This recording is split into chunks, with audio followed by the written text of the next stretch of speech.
This is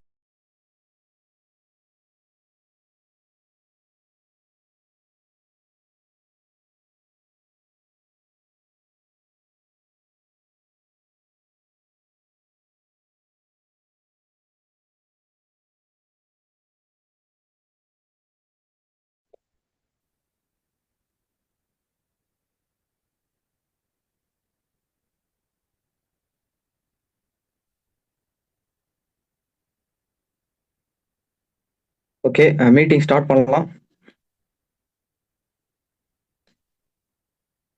good morning friends. This is Saravanan, double universal ground director. இன்னைக்கு date வந்து October 19ஆம் தேதி. நாளைக்கு வந்து தீபாவளி. அக்டோபர் 20ஆம் தேதி தீபாவளி. அதை முன்னிட்டு இன்னைக்கு நம்ம வந்து ஒரு ஸ்பெஷல் தீபாவளி ஸ்பெஷல் ட்ரைனிங் அப்படிங்கிற டாபிக்ல இன்னைக்கு நம்ம இந்த மீட்டிங் வந்து ஷெட்யூல் பண்ணியிருக்கோம். இந்த மீட்டிங்கை கடைசி வரைக்கும் முழுமையா கேளுங்க. முழுமையா என்ன பேசுறாங்க, என்ன சொல்றாங்கங்கிறத முழுமையா கேளுங்க. அதாவது நீங்க எல்லாம் யோசிச்சு பாருங்க. நம்ம எதுக்காக வந்து வேலைக்கு போறோம்? எதுக்காக வந்து குடும்பத்தை பிரிஞ்சு வந்து வெளியூர்ல, வெளி மாநிலத்துல, வெளிநாட்டுல தான் வேலைக்கு போறாங்க, சம்பாதிக்கிறாங்க. இதெல்லாம் எதுக்காக அப்படின்னா, இது மாதிரி வந்து ஒரு நல்ல நாள்ல குடும்பத்தோட இருந்து மகிழ்ச்சியா இருக்கிறதுக்கு தான். ஓகேவா? அந்த ஒரு நல்ல நாள்ல வந்து நம்ம எல்லாரும் வந்து சேர்ந்து எல்லாரும் புத்தாடை வாங்கி, புது ட்ரெஸ் வாங்கி, ஸ்வீட்ஸு, அதுக்கப்புறம் நம்ம பிடிச்ச உணவுகள்லாம் சமைச்சு நம்ம வந்து சாப்பிட்டு மகிழ்ச்சியோட இருக்கிறதுக்கு தான். இந்த மாதிரி வந்து நல்ல நாள்லாம் எதுக்காக வருது அப்படின்னா, நம்ம எல்லாம் குடும்பம்லாம் ஒற்றுமையா இருக்கணும், சேர்ந்து இருக்கணும். அந்த ஒரு நாளாவது எல்லாரும் ஃபேமிலியோட சந்தோஷமா இருக்கணும் அப்படிங்கிறது தான். அப்ப அந்த ஒரு நாளுக்காக தான் நம்ம எல்லாரும் வந்து அவ்வளோ வந்து உழைக்கிறோம். ஆனா அந்த ஒரு நாள் அப்படிங்கிறது நம்ம உண்மையாலுமே சந்தோஷமா இருக்குமான்னு கேட்டா, இங்க பலருக்குமே வந்து ஆ பதில் என்னவா இருக்கு அப்படின்னா, இல்ல அப்படிங்கிற மாரி தான். முழுமையான சந்தோஷம் இல்ல.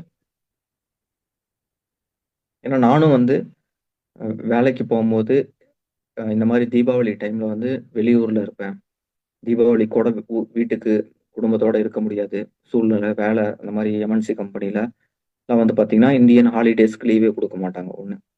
அதே மாரி நம்ம வந்து லீவ் போடலாம் அப்படின்னாலும், லீவ் வந்து 10 பேருக்கு வந்து ஒருத்தருக்கு தான் லீவ் குடுப்பாங்க. ஒருத்தர் இல்ல 2 பேருக்கு லீவ் குடுப்பாங்க. ஏன்னா எல்லாரும் லீவ் போட்டு போயிற முடியாது இல்லையா? அது மாரி வந்து அப்படிதான் வந்து குடுப்பாங்க. போன வருஷம் நீ லீவ் எடுத்த, இந்த வருஷம் நான் எடுக்கிறேன் அப்படின்னு மேனேஜர் தான் வந்து காம்ப்ரமைஸ் பண்ணி ஒருத்தருக்கு லீவ் குடுப்பாங்க, ஒருத்தருக்கு லீவ் கேட்டவங்களுக்கு வேணாங்குவாங்க. இந்த மாரி வந்து மாத்தி பண்ணுவாங்க. இதெல்லாம் எவ்வளவோ விஷயங்கள் இருக்கும். அதே மாரி சரி அது ஒரு பக்கம் இருக்கு அப்படின்னாலும், ஆ நம்ம அந்த தீபாவளியாவது நிம்மதியா அ வந்து சந்தோஷமா கொண்டாட முடியுதான்னு கேட்டா, வருமானம் கம்மியா இருக்கு. வருமானம் பத்தல. நல்ல துணி எடுத்து குடுக்க முடியல.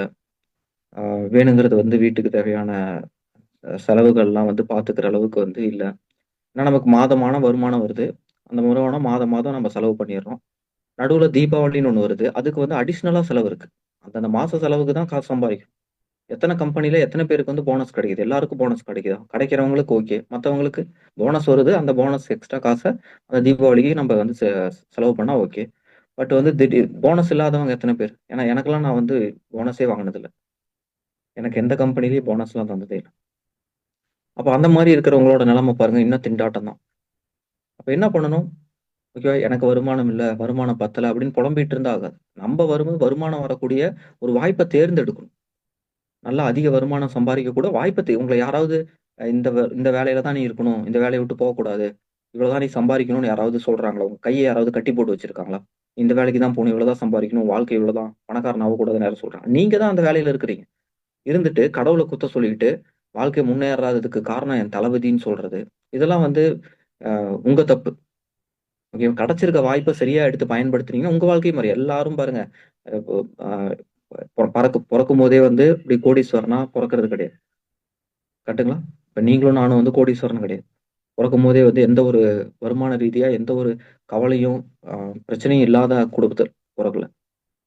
ஓகேவா? அப்ப நம்ப வந்து அ அதுலருந்து முன்னேறி வரணும் அப்படின்னா, நம்ப தான் வந்து கஷ்டப்படணும். அந்த மாரி வந்து இப்ப பணக்கார குடும்பம் இருக்குன்னா, யாரோ ஒருத்தர் அந்த குடும்பத்துல கஷ்டப்பட்டு அவங்களும் சாதாரணமான ஒரு இதுல தான் இருப்பாங்க. எந்த குடும்பமும் அந்த குடும்பம் ஆரம்பிச்சதுலருந்து ஒண்ணும் பணக்காரங்கலாம் கிடையாது. அந்த குடும்பத்துல யாராவது ஒருத்தர் வந்து நல்லா வேலை செஞ்சு, அந்த குடும்பமும் ஏழையில, வறுமையில இருந்து சாதாரணமா இருந்து தான் மேல வந்திருப்பாங்க.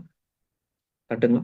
அந்த மாதிரி வந்து உங்க ஜென்ரேஷன்ல இன்னும் யாரும் பண்ணல. யாரும் மேல வரல. நீங்க மேல வந்தீங்க அப்படின்னா, நீங்க வந்து பணக்காரன் ஆனீங்க அப்படின்னா, அதுக்கப்புறம் உங்களுக்கு அப்புறம் வர ஜெனரேஷன்ல பணக்காரனா இருக்க போறாங்க. ஓகே. அதுக்கு நம்ப தான் போராடணும். ஓகே. அதுக்காக வந்து நம்ப வந்து ஆ இது அமையல, அது அமையலன்னு சொல்லிட்டுலாம் இருந்தா வேலைக்கு ஆகாது. நம்ப தான் இறங்கி வேலை செய்யணும். ஹார்ட் ஒர்க் பண்ணணும். எஃபோர்ட் போடணும். கிடைச்சிருக்க வாய்ப்பு, சரியான வாய்ப்ப தேர்ந்தெடுக்கணும். சரியான நல்ல ஒரு வருமானம் வரக்கூடிய வாய்ப்ப தேர்ந்தெடுக்கணும். அங்க நம்ம உழைப்ப போடணும். அப்பதான் நம்ம வாழ்க்கை மாறும். அந்த மாரி ஒரு வாய்ப்பு உங்களுக்கு கிடைச்சிருக்கு. வெஸ்டேஜ் அப்படிங்கிற வாய்ப்பு கிடைச்சிருக்கு. அப்ப அந்த வாய்ப்ப நம்ம சரியா பயன்படுத்தணும். நம்ம சரியா வந்து இங்க வேலை செஞ்சு நம்ம லைஃப மாத்தணும். ஓகேங்களா? அந்த மாரி வந்து நீங்க உங்களுக்கு கிடைச்சிருக்கக்கூடிய வாய்ப்ப எப்படி பெட்டரா பண்ணலாம்? எப்படி கத்துக்கலாம்? எப்படி நம்ம இதுல சம்பாரிக்கலாம்ன்னு நீங்க யோசிங்க. நம்ம வந்து ஒரு 10,000 20,000 ஒரு சேலரில ஜாயின் பண்றோம் அப்படின்னா, அந்த வேலைய கத்துக்கிறோம் இல்லையா? அது மாரி இந்த வேலைய நீங்க இந்த வெஸ்டேஜ் அப்படிங்கிற இந்த இதுல என்ன வேலை செய்யணும்? என்ன பண்ணணுங்கிறத கத்துக்கோங்க. இதுலயும் நீங்க சம்பாரிக்கலாம். வருமானங்கிறது ஜாப்ல கத்துக்கிட்டீங்கன்னா லிமிட்டெட் தான். இத நீங்க கத்துக்கிட்டீங்கன்னா அன்லிமிட்டெட். கத்துக்கோங்கன்னு நான் சொல்றேன். ஓகேவா? கத்துக்க ட்ரை பண்ணுங்க. முயற்சி பண்ணுங்க. அந்த மாரி முயற்சி பண்ணி இந்த பிசினஸ கத்துக்கிட்டு, இந்த வெஸ்டேஜ் மூலியமா நெறைய பேர் சம்பாரிச்சுட்டு இருக்கிறாங்க. அந்த மாரி வந்து சம்பாரிக்கக்கூடியவங்க. இந்த வெஸ்டேஜ்க்கு அப்புறம் அவங்களோட தீபாவளி இந்த மாரி வந்து நல்ல நாள்லலாம் அவங்க எந்த அளவுக்கு இந்த வெஸ்டேஜ் மூலியமா அவங்க லைஃப் வந்து மாறியிருக்கு. அந்த தீபாவளி இன்னும் மகிழ்ச்சியோட தீபாவளி வெஸ்டேஜ்க்கு அப்புறம் வரக்கூடிய தீபாவளி எந்த அளவுக்கு இன்னும் மகிழ்ச்சியா இருக்கு அப்படிங்கிறத வந்து ஒரு சிலர் இன்னைக்கு வந்து ஷேர் பண்ண போறாங்க. அதுல நான் ஃபர்ஸ்ட் பேசுறதுக்கு ஜெனிஃபர், சோஃபியா அன்மியூட் பண்றேன். பேசுங்க. உங்களுக்கு நான் எல்லாருக்கும்